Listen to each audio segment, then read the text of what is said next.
Assalamu alaikum viewers and welcome to my channel Study Law with Bushra. So we were discussing Contract Act 1872. In today's video we are going to start chapter number 3 of Contract Act 1872, which is related to contingent contracts, which starts from section 31 till section 36.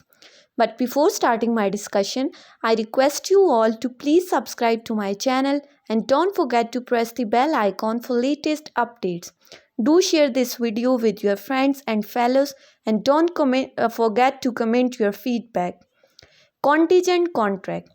Contingent word simply means condition. वो चीज़ जिसमें कोई condition लगा दी हो, कोई शर्त लगा दी हो, उसको हम कहते हैं कॉन्टिजेंट. सो कॉन्टिजेंट कॉन्ट्रैक्ट मीन ऐसा कॉन्ट्रैक्ट जिसके अंदर किसी किस्म की कोई कंडीशन लगी हो, कोई शर्त लगी हो. अगर हम कॉन्टिजेंट कॉन्ट्रैक्ट को सेक्शन 31 के अकॉर्डिंग देखें तो section 31 basically says a contingent contract is a contract to do और नॉट टू डू समथिंग. किसी चीज़ के होने या ना होने से इसका ताल्लुक है. टू डू और not to do something. If किसी चीज़ का होना to do, not to do something किसी चीज़ का ना होना. इफ़ अगर यहाँ पे एक कंडीशन लगी है, if some event collateral to such contract does और डज नॉट हैपन. मीन्स कोई ऐसा इवेंट जो कि कोलैटरल है. अब यहाँ पे कोलैटरल को हम एज अ सेकेंडरी वर्ड ले लेंगे. कोलैटरल को सेकेंडरी चीज़ के तौर पर हम यहाँ कंसिडर कर रहे हैं. So collateral to such contract does और डज नॉट हैपन.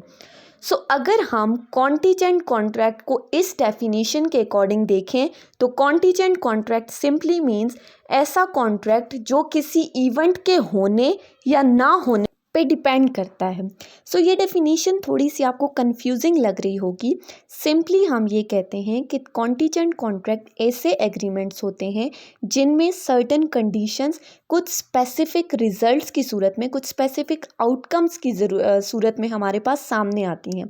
याद रखें कि कॉन्टिजेंट कॉन्ट्रैक्ट में हमेशा हमारे पास अनसर्टेन इवेंट्स होते हैं, कुछ गैर यकीनी इवेंट्स होते हैं जिनका होना या ना होना डिपेंड करता है. सर्टेन इवेंट्स की बात कॉन्टिजेंट कॉन्ट्रैक्ट में नहीं आती क्योंकि सर्टेन इवेंट्स जो हैं वो हमारे पास एब्सोल्यूट होते हैं, वो वैलिड होते हैं विदाउट एनी कंडीशन. उनमें किसी किस्म की कोई शर्त नहीं लगी होती.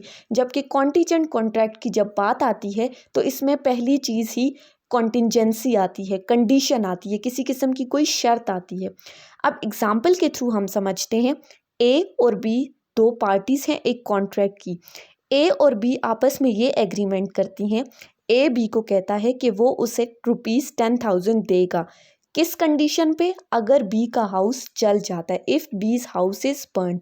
अगर बी का हाउस जल गया तो ए बी को ₹10,000 देगा. ये कंडीशन लग गई है, घर के जलने की कंडीशन लगा दी गई है.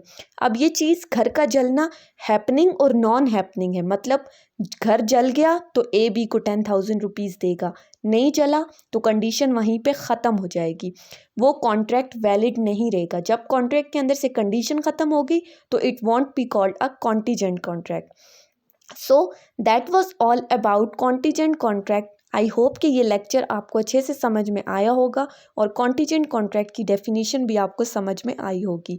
तो अगर आपको ये वीडियो अच्छी लगी है तो इस वीडियो को लाइक करें, कमेंट करें और चैनल को सब्सक्राइब करें. Thank you so much for watching.